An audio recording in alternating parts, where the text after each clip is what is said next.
ദക്ഷിണ കൊറിയയിൽ ഇംപീച്ച് ചെയ്യപ്പെട്ട പ്രസിഡന്റ് യൂൻ സുക് യോൾ അറസ്റ്റിൽ.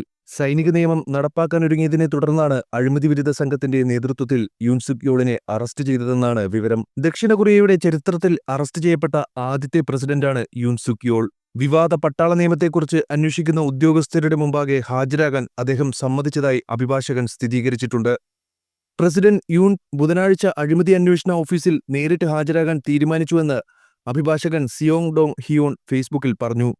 പ്രസിഡന്റിനെ ഇംപീച്ച് ചെയ്തതിനെ തുടർന്ന് യൂണിന്റെ പ്രസിഡന്റ് അധികാരങ്ങൾ താൽക്കാലികമായി മരവിപ്പിച്ചിരുന്നു.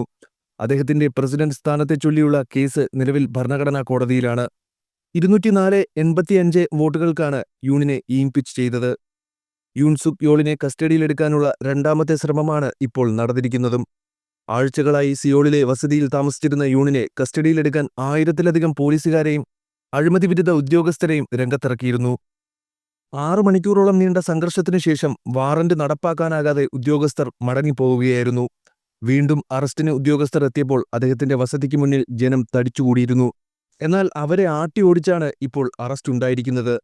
യൂണിനെ വിശദമായ ചോദ്യം ചെയ്യലിന് വിധേയമാക്കുമെന്ന് അന്വേഷണ ഏജൻസിയായ കറപ്ഷൻ ഇൻവെസ്റ്റിഗേഷൻ ഓഫീസ് അറിയിച്ചു.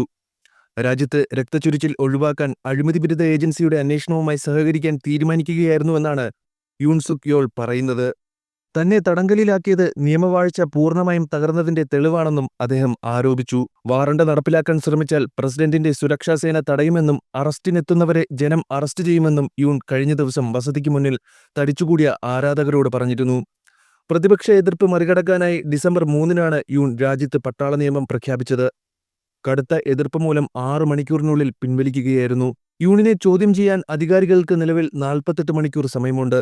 അതിനുശേഷം അദ്ദേഹത്തെ 20 ദിവസം വരെ തടങ്കലിൽ വയ്ക്കാനോ വിട്ടയക്കാനോ വാറണ്ട് തേടണം.